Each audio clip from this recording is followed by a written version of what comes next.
Good day, everybody, and welcome to another edition of the Military and Foreign Affairs Network. I am your host, the voice of reason.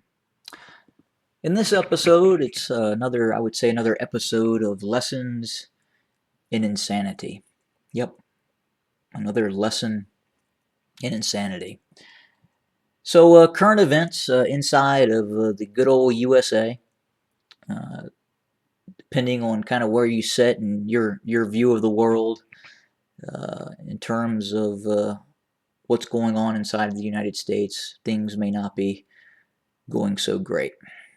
And just look at a few of those issues going on right now. So recently, just a few days ago, the leadership of the United States, led by Joe Biden, made the decision to have all companies that had 100 employees or more require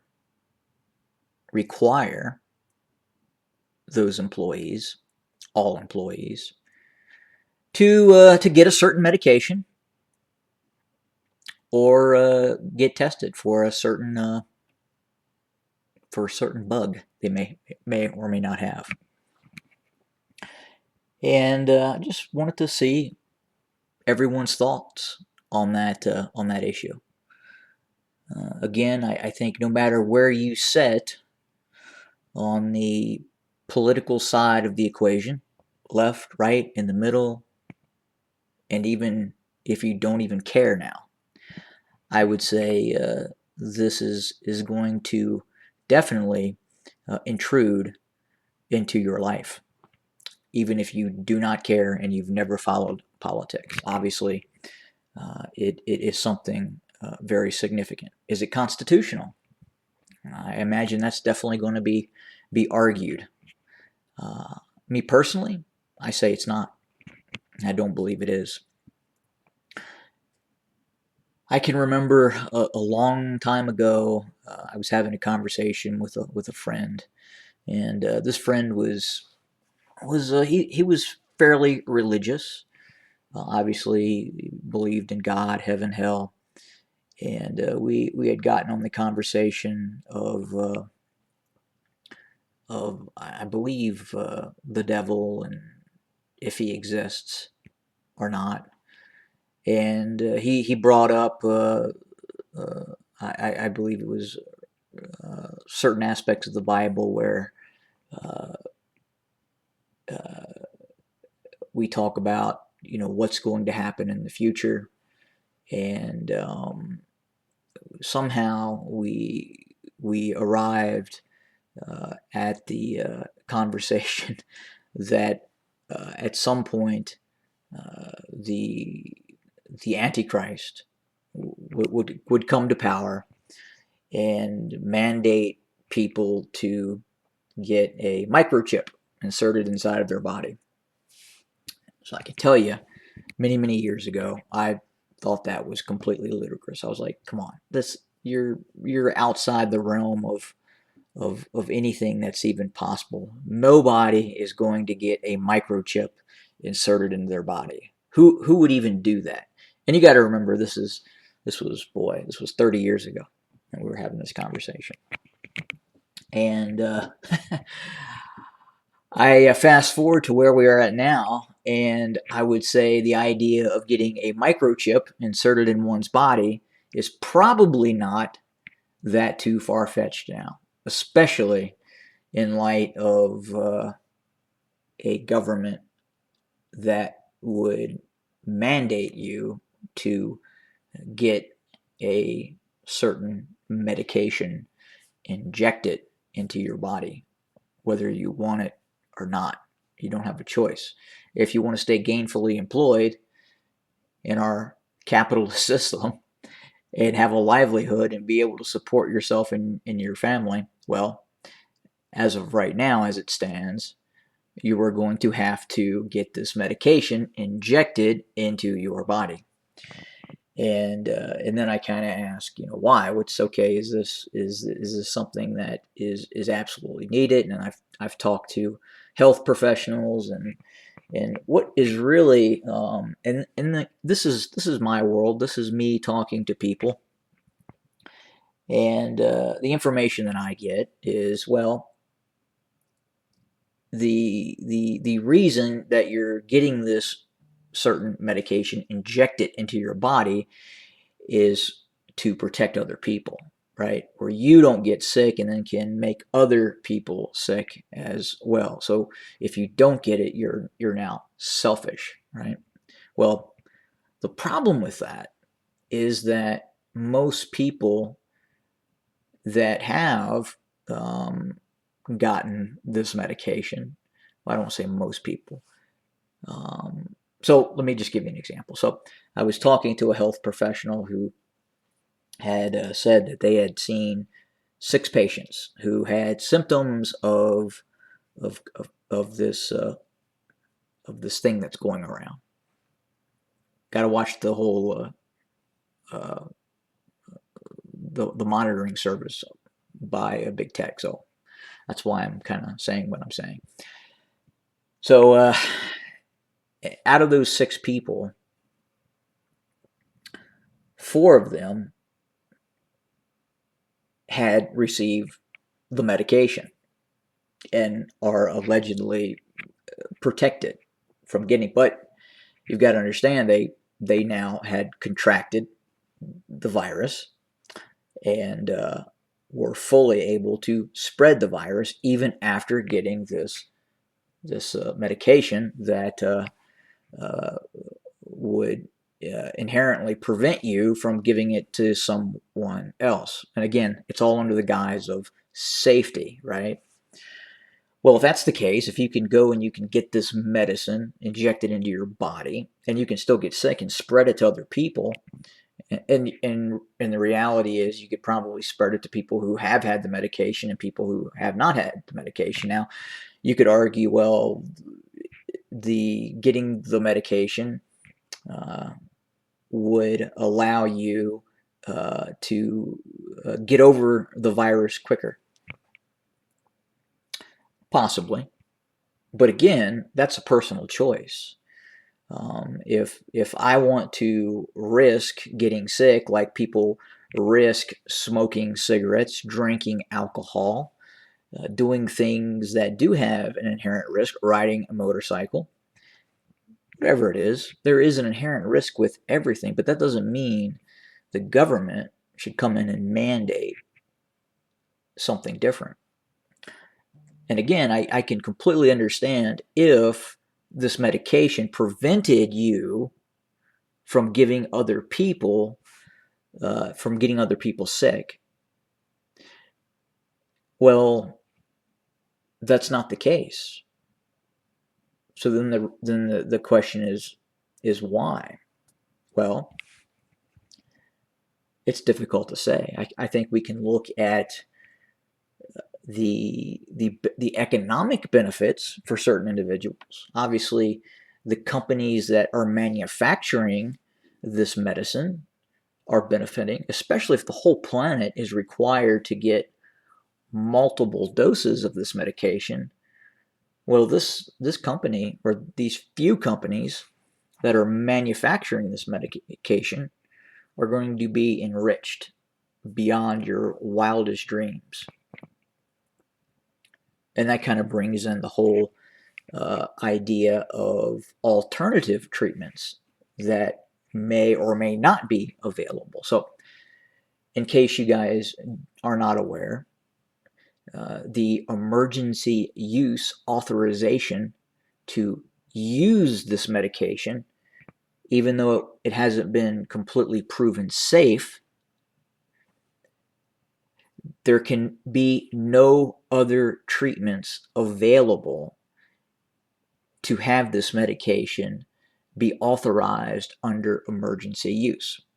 So the only way to authorize the medication to be used under the Emergency Use Authorization Act inside of the United States is there be no other treatments available to treat the virus. Now, we could argue there could be treatments. There are many doctors, many physicians, many people who believe there are treatments for the virus. And there's where it gets touchy, because there is a economic incentive, there's a reason, an economic reason, and an economic benefit not to have treatments available if you contract said virus. Now, obviously, in the early stages of all this, things were being done that were probably ill-advised and unwise, but that was just learning the ramifications of the virus. But right now, we know a lot more than what we did many, many months ago.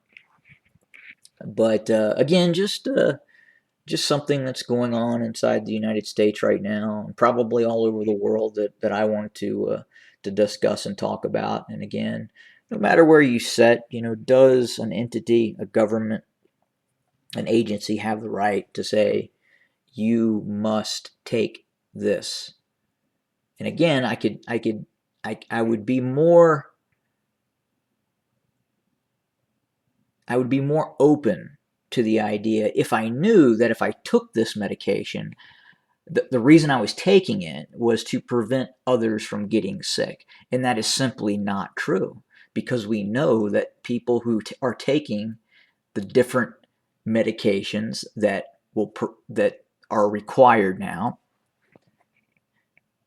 they in fact will not prevent you from getting sick or prevent you from getting others sick if you get the virus. So then what's the only other reason is really to say, okay, well, if you take this, then it won't be as bad. You may have a better chance at surviving. Now, if I was 60 years old and I had other medical issues, other medical challenges that were going on, cancer, sugar, diabetes, I suffered from obesity, what have you, then yeah, obviously those people want to consider the risk factor of taking the medication and not taking the medication, but that's a personal choice. Now, if you're a young, healthy, young person who doesn't have any of these factors, well, again, that should be a personal choice, and that should not interfere with your livelihood and your ability to make money and support your family. And that's something that right now many governors inside of the United States, Texas, Florida, other places, and unfortunately, we're really seeing this digress into the political sphere, and it's concerning. At the same time, I think one needs to look at the current president of the United States, Joe Biden. I look at him, I hear him, and he has tremendous difficulty expressing himself, articulating himself, being able to string sentences together. He goes off on tangents that are just I mean, it's concerning. And then you have to ask, who is calling the shots? Who is making decisions for the United States at this point? Is the vice president? Highly doubtful, especially when it comes to foreign and international affairs. Harris was required to take a knowledge test of world events, and we have heard that her ability to even locate countries that are known by most of the people in the United States, other countries in Europe and Asia, she was not able to identify where those places were, nor any kind of ongoing events that was taking place in those areas. So then you look at who else is calling the shots, and we really don't know. And in a transparent democracy, a representative republic, we need to know who is the decision maker. We put that person in office, and we expect to know that. And if you see this person getting in front of the media and talking and then getting cut off and not allowed to speak by their own handlers, you must know then that he is not in the decision-making process. He is just a mouthpiece for a person or a group of people who are then making the decision-making process for everyone else. But again, the big issue right now is the fact that all companies in the United States over 100 employees will require their employees to take a certain medication, whether they want to or not.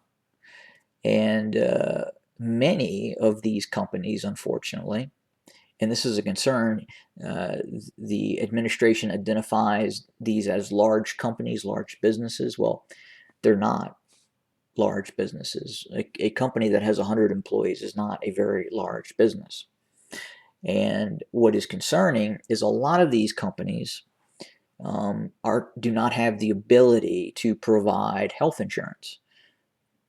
And if they do, it's very, very expensive. So a lot of what we in the United States would identify as a frontline employee, an employee who is just in a non-management, a non-supervisory role, again, probably isn't making a great deal of money, and is then required to get this medicine. And if something were to happen regarding taking this medication, because again, it could be immediately when you take the medication, but really we don't know what things are going to look like 2 years from now. We really don't. And is the benefit greater than the cost, especially if you're a young, healthy adult, and especially if you're a young, healthy adult who contracted the virus and just had a few sniffles and got over it? Well, the likelihood of you contracting that again is very, very unlikely. Yet you are going to be mandated to take this medication. And again, this is not setting well with a lot of physicians, because you then do, no matter what the media says, you do have natural immunity to this virus. Probably greater natural immunity than if you were to take this mandatory medication. So just wanted to discuss that and see where everyone sat on that side of the equation. I personally think it's a personal choice. And if you feel like your cost versus benefit is where you need to take this medication, certainly take the medication. Absolutely. If you feel the cost versus benefit, the cost could be higher, especially, again, young, healthy adult who has gotten over the virus, then maybe your decision is different. But that should not be mandated upon you by a government. Have a good day, everybody.